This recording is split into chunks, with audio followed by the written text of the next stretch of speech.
अभी आगे देखते हैं, सिस्टम ऑफ इक्वेशंस देखेंगे। तो इसमें दो टाइप के रहते हैं सिस्टम्स, नॉन होमोजेनियस और होमोजेनियस। ठीक है, तो नॉन होमोजेनियस में क्या है कि बी वाला जो पार्ट रहता है, ठीक है, उसमें कुछ ना कुछ कांस्टेंट रहते हैं। ठीक है, जैसे कि यहाँ पे 2 है। ओके, और होमोजेनियस में क्या रहता है कि ये राइट पार्ट रहता है वो हमेशा 0 रहता है। तो अभी हम लोग नॉन होमोजेनियस के बारे में डिस्कस करेंगे। ठीक है, तो इसको हम लोग पहले कन्वर्ट करते हैं x is equal to B के फॉर्म में। तो ये इसके कोएफिशिएंट्स लेंगे हम लोग।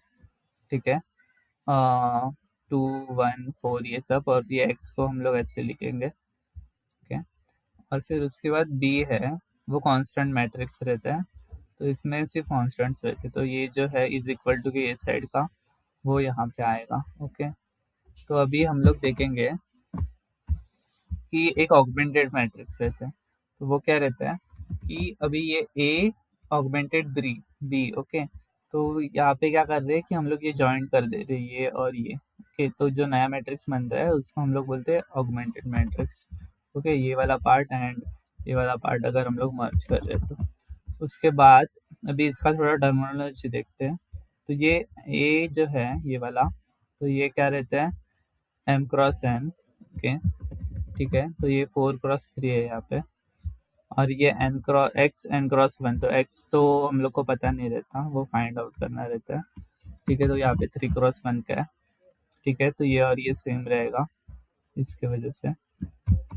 उसके बाद ये बी m क्रॉस 1 मतलब कितने हैं 4, तो 4 क्रॉस 1 का रहेगा, उतने कॉन्स्टेंट्स रहेंगे अपने पास।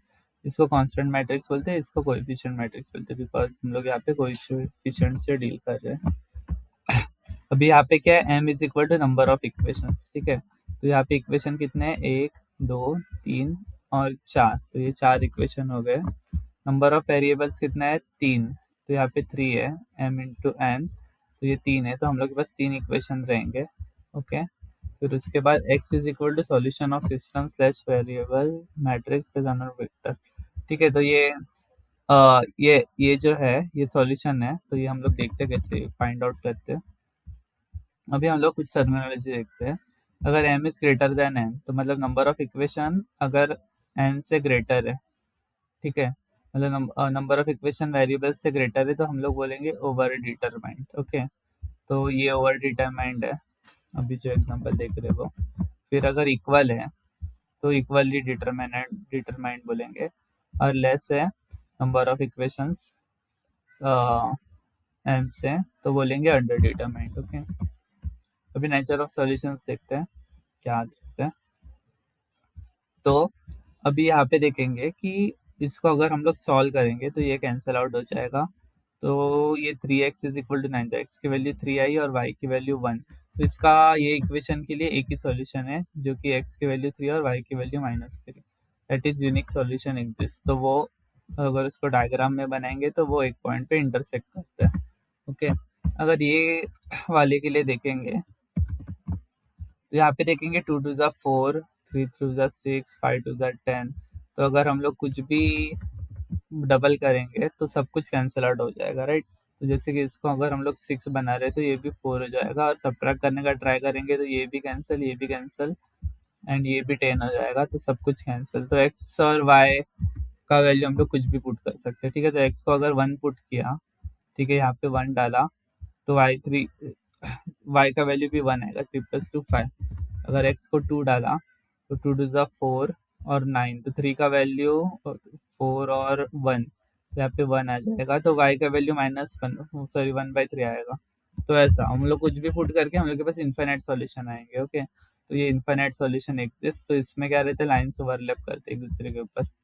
नेक्स्ट है यहाँ पे अगर हम लोग देखेंगे तो इसको अगर नीचे वाले को डिवाइड बाय 2 करेंगे तो 2x + 3y, तो इसके लिए 5 आ रहा है और इसके लिए 4.5 आ रहा है, तो इसके लिए सॉल्यूशन एग्जिस्ट ही नहीं करता। ओके, तो ये केस में सॉल्यूशन एग्जिस्ट नहीं करता, तो फिर लाइन्स यहाँ पे पैरेलल रहेंगे। ठीक है, कुछ इंटरसेक्ट नहीं करेगा अगर सॉल्यूशन एग्जिस्ट नहीं करते तो यहाँ पे कुछ मेथड्स देखते हैं। अभी ये कैसे सॉल्यूशन निकाला हम लोग ने, ठीक है, नेचर। तो कुछ हम लोग के पास मेथड्स भी है जिससे हम लोग सॉल्यूशन निकाल सकते हैं easily, methods of solving non homogeneous equation, ठीक है। तो पहला दो मेथड्स है अपने पास, रैंक मेथड और मैट्रिक्स मैट्रिक्स मेथड। तो मैट्रिक्स मेथड से स्क्वायर मैट्रिक्स पे काम करते हैं। तो अगर हम इस मैट्रिक्स मेथड देखते हैं, अगर मैट्रिक्स नॉन सिंगुलर है तो हम लोग बोल सकते हैं कि वो यूनिक सॉल्यूशन है, ठीक है, उसका एक ही सॉल्यूशन रहेगा। अगर डिटर्मिनेंट जीरो है और एडजॉइंट ऑफ ए और बी का मल्टीप्लिकेशन भी जीरो है तो हम लोग बोलेंगे कि इनफाइनाइट सॉल्यूशन है, ओके। और अगर ये सिंगुलर मतलब डिटर्मिनेंट जीरो है और adjoint of A into B अगर नॉट इक्वल टू जीरो है तो हम लोग बोलेंगे कि सॉल्यूशन एग्जिस्ट नहीं करता। ये हो गया मैट्रिक्स मेथड, ठीक है। अभी हम लोग रैंक मेथड से देखेंगे, तो ये सबके लिए अप्लीकेबल है, ऐसा नहीं कि इक्वल डिटर्मिनेंट सिस्टम के लिए ऐसा जरूरी नहीं है, सबके लिए, okay. M greater than n, equal to n और लेस देन एन, तीनों के लिए। तो यहाँ पे क्या है कि अगर रैंक है इज वो और रैंक ए का और ऑगमेंटेड मैट्रिक्स का अगर सेम है और वो rank is equal to number of variables है तो हम लोग बोलेंगे यूनिक सॉल्यूशन, ओके। अगर ए का रैंक और ऑगमेंटेड मैट्रिक्स का रैंक लेस देन वेरिएबल है, अंडर डिटरमाइंड नहीं बोल सकते बट हाँ अंडर डिटरमाइंड है, तो इनफाइनाइट सॉल्यूशन रहेगा, ओके। और ये रैंक ऑफ ए अगर मैच ही नहीं हो रहा है तो वेरिएबल्स के साथ देखने का पंगा ही नहीं है ऑगमेंटेड मैट्रिक्स से, तो नो सॉल्यूशन हम लोग बोल सकते हैं, ओके। तो अभी इनकंसिस्टेंट सिस्टम, अभी in case of equally determined system हम लोग एक्स का वैल्यू कैसे निकाल सकते हैं, शॉर्टकट है एक्स इज इक्वल टू, मतलब ये वाले केस में adjoint of A into B upon determinant of B. तो ये शॉर्टकट है, ये हम लोग यूज कर सकते हैं इनकेस दिया है क्वेश्चन में। तो अभी इनकंसिस्टेंट सिस्टम मतलब क्या कि नो सॉल्यूशन वाले रहते हैं उसको कभी कभी इनकंसिस्टेंट भी बोलते हैं, और कंसिस्टेंट सिस्टम में क्या रहता है कि ये वाले जो है वो कंसिस्टेंट सिस्टम है, ठीक है, यूनिक सॉल्यूशन और इनफाइनाइट सॉल्यूशन। तो ये भी हम लोग बोल सकते हैं कि अगर मैच नहीं हुआ तो इनकंसिस्टेंट सॉल्यूशन है, और ये अगर मैच हो रहा है तो हम लोग बोलेंगे कंसिस्टेंट सिस्टम, ठीक है। अभी हम लोग प्रोसीजर देखते हैं फाइंडिंग सॉल्यूशन का, तो एक्स वाई जेड फाइंड करने का सॉल्यूशन देखते हैं, ठीक है। तो ये सपोज इक्वेशन दिया है x is equal to B, ये ए वाला मैट्रिक्स है और बी वाला दिया है हम लोग को एक्स वाई जेड निकालना है। तो हम लोग ए को पहले ई फॉर्म में, इकोलॉन फॉर्म में कन्वर्ट करेंगे। तो इसको हम लोग ने ये ऑपरेशन लगा के कन्वर्ट किया, ठीक है। फिर उसके बाद हम लोग इसका इक्वेशन बना सकते हैं मल्टीप्लाई करके, ओके। तो ये इक्वेशन बना, तो इसको अगर हम लोग सॉल्व करेंगे ये तीन इक्वेशंस को तो हम लोग को एक्स बाय जेड का वैल्यू मिलेगा जो कि 4 0 और 2, ओके। अभी यहाँ पे क्या दिया है, under determined system can not have unique solution, okay. तो अंडर डिटरमाइंड सिस्टम मतलब क्या रहता है, पहली बात तो अभी हम लोग कंपेयर करके देखते हैं। अंडर डिटरमाइंड सिस्टम मतलब क्या कि m is less than n, okay. तो यहाँ पे m is less than n, तो ये एन हो गया नंबर ऑफ वेरिएबल, ओके। और अगर ये लेस है, ठीक है, रैंक मतलब एम मतलब सॉल्यूशंस, नंबर ऑफ सॉल्यूशंस से अगर कम है तो ये इक्वल रहना चाहिए, राइट। ये इक्वल नहीं है तो ये पॉसिबल ही नहीं है यूनिक सॉल्यूशन कि अगर अंडर डिटरमाइंड है तो।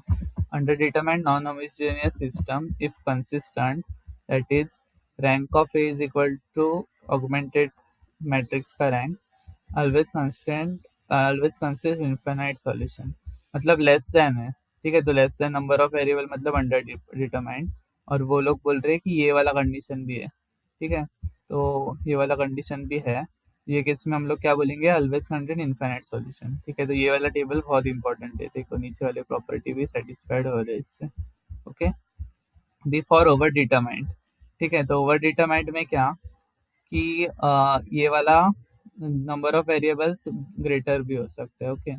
तो ये वाले में अभी दो केस हम लोग देख रहे हैं कि रैंक अगर लेस देन है रैंक ऑफ ए, अगर सॉल्यूशंस ज़्यादा है फिर भी rank of A is less then ये ऑगमेंटेड मैट्रिक्स, तो rank of A is less then augmented मतलब इधर आएगा, ओके।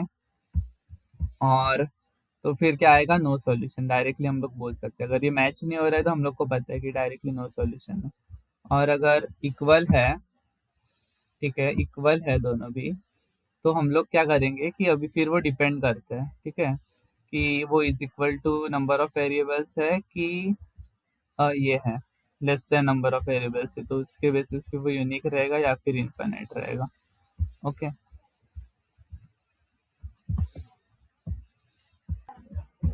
अभी ओवर डिटरमाइंड में क्या रहता है एक्चुअली कि यहाँ पे आप देखोगे ना, ओवर डिटरमाइंड में मतलब कि पॉसिबिलिटी है कि रैंक, मतलब सपोज ओवर डिटरमाइंड मतलब क्या कि नंबर ऑफ क्या बोलते हैं इसको, नंबर ऑफ इक्वेशन सपोज 9 है, ठीक है, और नंबर ऑफ वेरिएबल्स 5 है, ठीक है। तो रैंक निकालने के बाद ये बॉइल डाउन हो सकता है 5 पे या फिर उससे कम, राइट, 4 भी हो सकते हैं, ठीक है।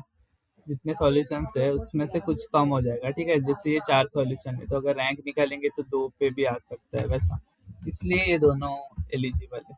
ओके, मतलब इनवैलिड नहीं है ये केस में। ओके, क्योंकि अगर ओवर डिटरमाइंड है तो भी वो रैंक हम लोग कंपेयर कर रहे हैं ना, तो रैंक हो सकता है equal to number of variables या फिर लेस देन। ओके, ऐसा है। और अंडर डिटरमाइंड में केस में कैसा कि अभी हम लोग पहले ही बोल रहे हैं कि नंबर ऑफ वेरिएबल्स, मतलब ये वाला पॉइंट के लिए देखो, ठीक है। अभी सपोज नंबर ऑफ वेरिएबल्स 5 है और हम लोग बोल रहे हैं कि हम लोग के पास 2 सॉल्यूशंस है, ठीक है। तो अगर मैट्रिक्स ही 2 का है, ओके, 2 by 2 का, तो हम लोग 5 रैंक लेके आ ही नहीं सकते ना, उससे ज्यादा तो कैसे रैंक पॉसिबल ही नहीं है, इसके वजह से वो यूनिक सॉल्यूशन कभी हो ही नहीं सकता। ओके, ये पॉइंट बहुत इंपॉर्टेंट है। अभी हम लोग same concept linear, sorry, homogeneous systems पे देखेंगे। होमोजेनियस मतलब कि x इज इक्वल टू 0 रहता है, ठीक है। तो सेम यहाँ पे m इक्वेशंस है, n को हम लोग वेरिएबल्स बोल रहे हैं, नोटेशंस तो सेम है। तो यहाँ पे क्या है, होमोजेनियस सिस्टम में क्या रहता है, रैंक ऑफ ए और ऑगमेंटेड मैट्रिक्स का, क्योंकि ये ऑगमेंट 0 से ही हो रहा है, क्योंकि वो लास्ट जो रहता है कांस्टेंट वाला मैट्रिक्स वो 0 रहता है हमेशा, तो रैंक हमेशा इक्वल आएगा। ओके, तो इसके लिए हम लोग बोल सकते हैं कि ऑलवेज कंसिस्टेंट, ठीक है। कि कंसिस्टेंट का केस ही क्या है कि नॉन कंसिस्टेंट कब रहता है, जब नो सॉल्यूशन, और नो सॉल्यूशन के लिए इक्वल नहीं रहता, बट इक्वल रहेगा तो हमेशा कंसिस्टेंट रहता है, राइट। तो ये हमेशा कंसिस्टेंट रहेगा। Another consider condition for consistency, ठीक है, तो B must be linearly dependent on column vector of A, तो ये कॉलम वेक्टर्स है, ओके, एक ए। ओके, तो ये अभी कैसे है कि ये देखोगे ना आप, ये बी, ये किसी ना किसी तरीके से इस पे डिपेंडेंट ही रहेगा, ओके, कॉलम वेक्टर्स पे। तो उसके वजह से ही हम लोग बोल सकते हैं कि ये रैंक सेम आ रहा है। ओके, नहीं तो फिर ये रैंक सेम भी नहीं आता अगर डिपेंड नहीं करता तो। ओके, तो methods of solving homogeneous system ये देखते हैं। अभी हम लोग के पास 3 मेथड है। ओके, तो पहला हम लोग मैट्रिक्स मेथड ही देखेंगे एज ऑलवेज। तो ये कब रहता है, जब इक्वल रहते हैं नंबर ऑफ सॉल्यूशंस और वेरिएबल्स, ठीक है। तो अगर इस केस में अगर डिटर्मिनेंट नॉट इक्वल टू 0 है तो हम लोग बोल सकते हैं कि यूनिक सॉल्यूशन है वो स्क्वायर मैट्रिक्स के लिए। अगर डिटर्मिनेंट 0 है तो इनफाइनाइट सॉल्यूशन, इसमें नो सॉल्यूशन तो रहता ही नहीं है। अभी अगर स्क्वायर मैट्रिक्स नहीं है तो हम लोग को रैंक मेथड लगाना पड़ेगा, जो कि ऑलवेज एप्लीकेबल है। तो rank of A is equal to number of variables, ठीक है। अगर रैंक ऑफ ए है वो नंबर ऑफ वेरिएबल्स के बराबर है तो बोलेंगे यूनिक सॉल्यूशन। अगर लेस देन है तो बोलेंगे कि इनफाइनाइट सॉल्यूशन। ओके, तो इसके यूनिक सॉल्यूशन और इनफाइनाइट सॉल्यूशन के कुछ नाम है, वो हम लोग देखते हैं, ठीक है। तो यूनिक सॉल्यूशन को हम लोग बोलते हैं ट्रिवियल सॉल्यूशन, जीरो सॉल्यूशन, ठीक है। तो ये हमेशा सब कुछ एग्जिस्ट करते हैं। और इनफाइनाइट सॉल्यूशन को क्या बोलते हैं, non trivial solution, non zero solution, ठीक है। ये भी एग्जिस्ट करता है।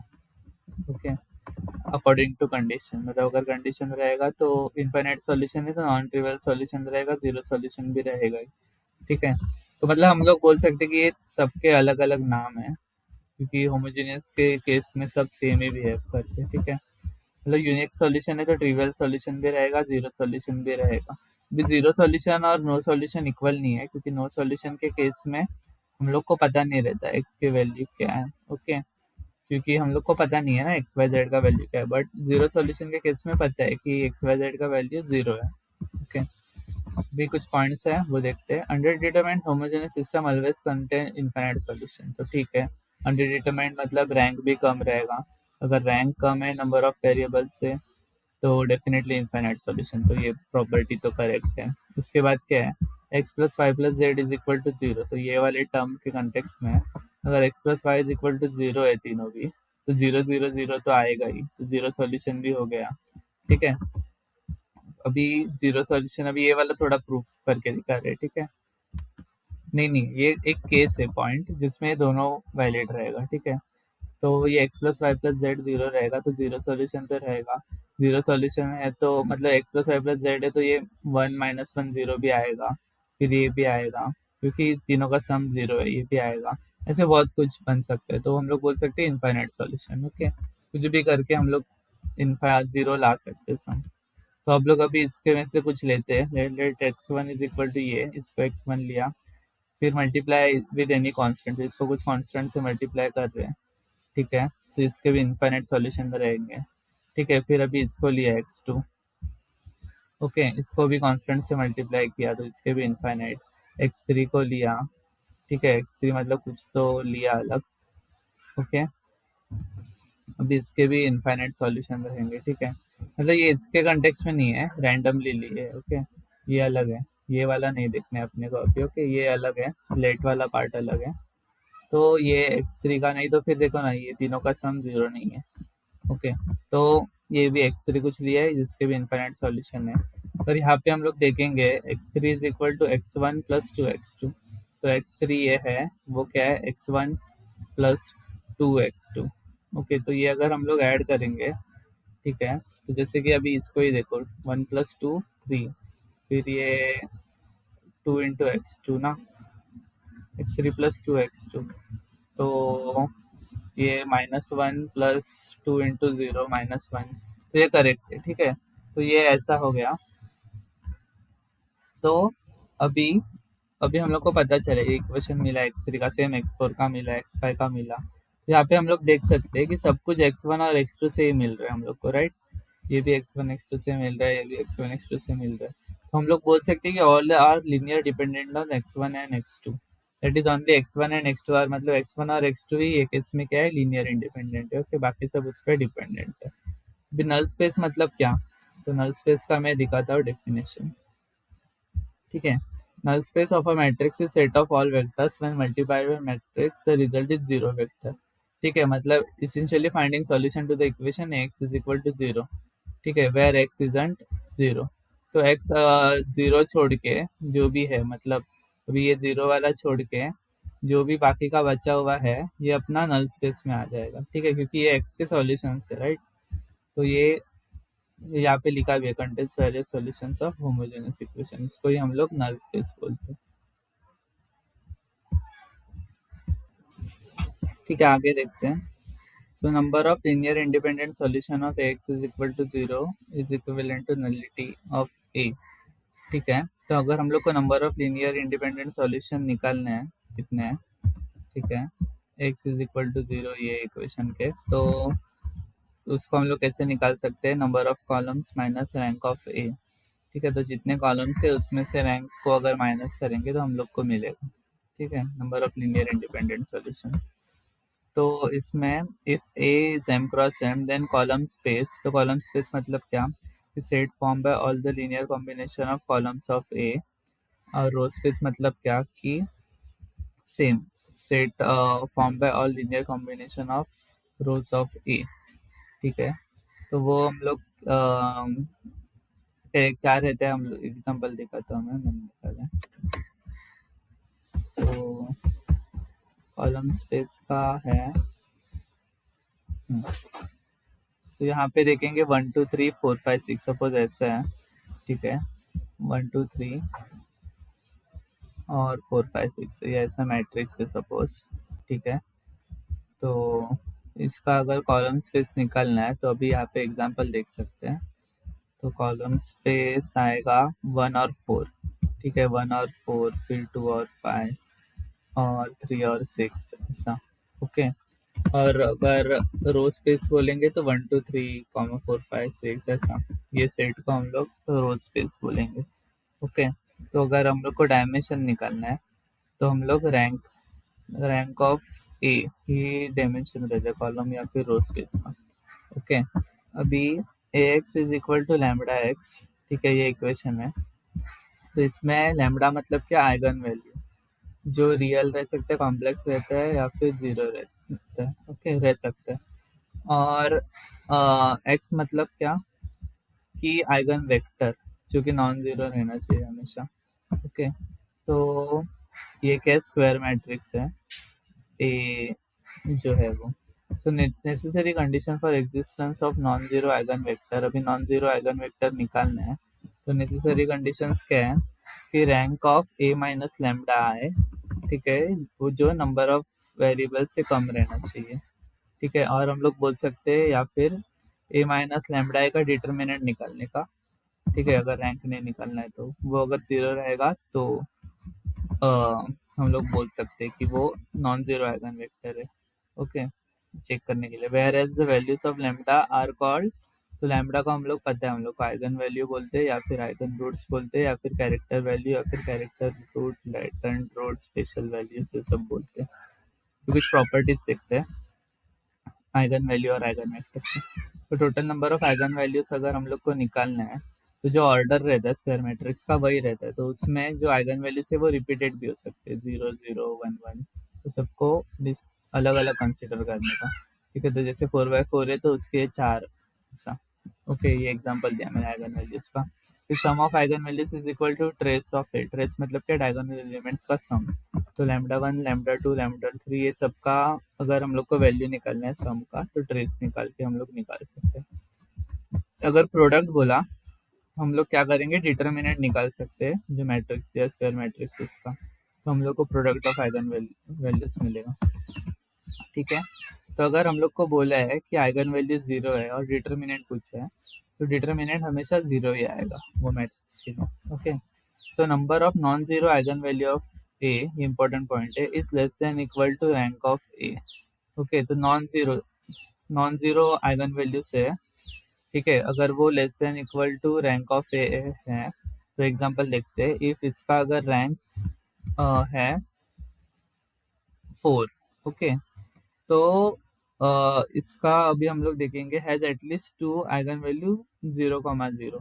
तो यहाँ पे क्या है कि अभी हम लोग का ऑर्डर कितना है, 6 है, बराबर। तो टोटल आइगन वैल्यूज कितना रहेंगे, 6 रहेंगे, ओके।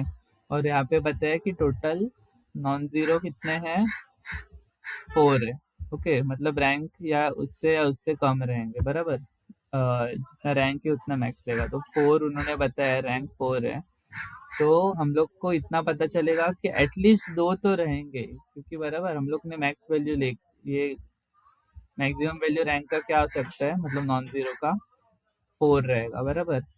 तो 4 रहेगा, तो हम लोग को पता चलेगा कि मैक्सिमम नॉन जीरो कितने रहेंगे, 2, ओके। तो 2 से ज्यादा भी रह सकते हैं, ठीक है, क्योंकि तो सपोज अभी अभी यहाँ पे हम लोग ने रैंक 4 लिया है, ठीक है। तो अगर लेस देन भी रह सकते हैं, बराबर, नॉन जीरो, तो 3 लिया, ठीक है। तो 3 लिया तो ये कितने बनेंगे, 0 3, 3 बनेंगे, ठीक है, समझे, ऐसा है। 3 लिया तो 3 बनेंगे, ऐसा। तो मतलब एटलीस्ट 2 तो रहेंगे, इतना पता चला अपने को, ओके। ये पॉइंट ये अपने को बताते हैं। नेक्स्ट पॉइंट देखते हैं। Sum of all elements of each row slash each column is unique constant, okay, then that constant will also be one of the eigenvalue of a। तो सपोज कि कोई भी रो लिए हम लोग या फिर कॉलम लिए, ठीक है, उसका सम, मतलब सारे अगर ऐसे हम लोग रोज ले रहे हैं, ठीक है, रो वाइज देख रहे हैं, तो सारे रोज का सम सपोज कुछ 9 आ रहा है, 9 आ रहा है, 9 आ रहा है, तो ये 9 भी आइगन वैल्यू का पार्ट रहेगा, ओके। सेम कॉलम के लिए भी अप्लाई होता है, वो भी अगर सेम आ रहा है तो वो आइगन वैल्यू का पार्ट फॉर श्योर रहेगा ही। अभी ये पॉइंट इंपॉर्टेंट है कि आइगन वैल्यूज कैलकुलेट करते टाइम कभी भी ई ऑपरेशंस का यूज नहीं करना है हम लोग को, okay. Eigen value of upper triangular matrix, lower triangular matrix, diagonal matrix, scalar matrix, identity matrix, इसका अगर आइगन वैल्यू पूछ रहे हैं, ठीक है, तो उसके डायगोनल एलिमेंट्स रहते हैं, वही उसके आइगन वैल्यूज रहते हैं, ठीक है। Eigen value, if lambda is eigen value of A, okay, then to find eigenvalue of any algebraic expression formed by a, we can replace a with lambda in that expression। मतलब कोई भी expression है, ठीक है, a x square या फिर जो भी है, ठीक है, प्लस सी, ठीक है, ऐसे एग्जांपल ले रहा हूँ। तो अगर हम लोग को पता है कि इसका आइगन वैल्यू है 3, बराबर, तो आ, अभी कुछ ये एक्सप्रेशन का अगर हम लोग को आइगन वैल्यू निकालना है तो इसमें हम लोग 3 पुट करके एक्स के लिए सॉल्व कर सकते हैं और फिर वो उसको सॉल्व करके आइगन वैल्यू निकाल सकते हैं। इन शॉर्ट हम लोग ए को हम लोग आइगन वैल्यू से रिप्लेस करके सॉल्व कर सकते हैं आगे, ठीक है। ओके, अभी 10 पॉइंट देखते हैं। ये आइगन वैल्यूज अगर है λ1 λ2 λ3 से n तक, ठीक है, A N cross N matrix का, तो फिर आइगन वैल्यू ऑफ ए का ट्रांसपोज का आइगन वैल्यू क्या रहेगा, सेम ही रहेंगे, ए λ1 λ2 से λn तक, ठीक है। फिर ए रेस टू एम का क्या रहेगा, λ1 raise to M λ2 raise to M λ3 raise to M λn raise to, मतलब हर एक को जो भी आइगन वैल्यू से उसका पावर जो हम लोग ओरिजिनल मैट्रिक्स का ले रहे वो लेंगे। इनवर्स के केस में हम लोग 1 अपॉन करेंगे, 1/λ1 1/λ2 1/λ3, बट ये नॉन सिंगुलर रहना चाहिए, ठीक है, मैट्रिक्स, तभी हम लोग कर सकते हैं। सिमिलरली नॉन सिंगुलर रहना चाहिए। और एडजॉइंट ऑफ ए पूछा, तो determinant of A upon λ1, determinant of A upon λ2, determinant of A upon λ3, ठीक है। तो ये रहेंगे आइगन वैल्यूज। अभी अगर इनकेस ये नॉन सिंगुलर सिंगुलर है, नॉन सिंगुलर नहीं है, ठीक है, तो फिर हम लोग को कन्वेंशनल अप्रोच मतलब एडजॉइंट निकालना पड़ेगा, फिर उसको सॉल्व करके हम लोग को फिर आइगन वैल्यूज निकालना पड़ेगा लॉन्ग कट यूज करके। If lambda is eigen value of A, then S is equal to lambda x, then lambda square is eigen value of A square, ठीक है। तो यहाँ पे क्या बोलते हैं कि ये लैम्बडा है, ये ए का आइगन वैल्यू है, ठीक है, x is equal to lambda x, ये इक्वेशन के लिए, ये जो मेन इक्वेशन है अपना उसके लिए, तो हम लोग बोल सकते हैं कि लैम्बडा स्क्वायर है, या आइगन वैल्यू रहेगा ए स्क्वायर का, ठीक है। तो ए स्क्वायर का अगर निकालना है तो लैम्बडा स्क्वायर लेंगे, ए क्यूब का लेना है तो लैम्बडा क्यूब लेंगे, ऐसा ये वाला ही पॉइंट है इन शॉर्ट, मतलब इसके जैसा ए स्क्वायर, ओके, वही है मतलब, ओके। तो अभी ये वाला देखते हैं 12th। अगर ये दिया नॉन सिंगुलर है और ए इनवर्स एग्जिस्ट बोल रहा है, मतलब नॉन सिंगुलर है तो इनवर्स एग्जिस्ट करेगा ही, तो A inverse x is equal to 1/λx, ठीक है, ये बनेगा। तो ए इनवर्स एक्स का अगर हम लोग को निकालना है बोला है, तो 1/λ इंटू जो मैट्रिक्स है एक्स को उससे मल्टीप्लाई करेंगे तो अपने को मिल जाएगा ए इनवर्स एक्स का वैल्यू, ठीक है। इफ ये नॉन सिंगुलर, अगर ये फिर से नॉन सिंगुलर है तो एडजॉइंट ऑफ ए आएगा यहाँ पे, ठीक है, अंदर ही आएगा, adjoint of A into x is equal to, ये मैं ठीक कर देता हूँ, ओके। तो ये एडजॉइंट ऑफ ए आएगा यहाँ पे,